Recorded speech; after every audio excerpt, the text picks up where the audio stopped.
7টি দেশি বিদেশি সংস্থার coalition for advancing equality and justice সংলাপ অনুষ্ঠিত হয়।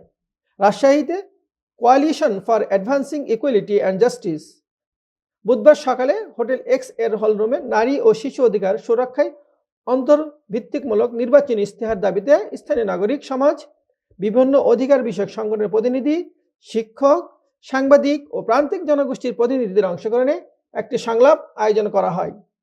নারী ও শিশু অধিকার সুরক্ষায় 5টি বিষয় নিয়ে রাজশাহীতে আলোচনা হয়। নারী ও শিশু শিক্ষায় প্রবেশাধিকার, পাশাপাশি এর মান ও পাঠ সম্পূর্ণ করাকে গুরুত্ব দেওয়া, সুস্থ জীবনের জন্য স্বাস্থ্য ও পুষ্টি নিশ্চিত করা, সুরক্ষা নিশ্চিতে, সহিংসতা ও শোষণমুক্ত জীবন, জলবায়ু ঝুঁকি মোকাবেলা, পানি, পয়ঃনিষ্কাশন ও স্বাস্থ্যবিধির পরিবেশ নিশ্চিতকরণ এবং বৈচিত্র্য ও অন্তর্ভুক্তিমূলক রাষ্ট্র গ্রহণ।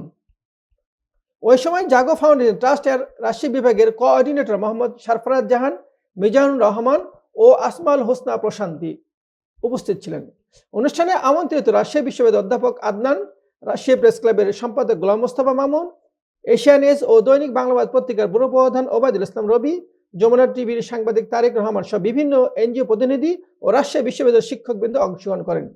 পরিশেষে plan international Bangladesh influencing advocacy কমিউনিকেশনের ডিরেক্টর নিশাদ সুলতানা তার বক্তব্যে বলেন, একটা সম্ভাবনার মৃত্যু এবং একটা মেয়ের স্বপ্ন ভেঙে যাওয়া, একটা মেয়ে তৈরি না হওয়া মানে তো আসলে একটা বিকলাঙ্গ একটা প্রজন্ম গঠনের একটা পথ আমরা তৈরি করি। হ্যাঁ, যে মেয়েটি কনফিডেন্ট না, আত্মবিশ্বাসী না, যার স্কিল ডেভেলপ আমরা করতে পারিনি, তিনি আসলে কিভাবে একটি কনফিডেন্ট প্রজন্ম তৈরি করার ক্ষেত্রে উনি অবদান রাখতে পারেন। এখানে একটা বড় গ্যাপ আমাদের আছে।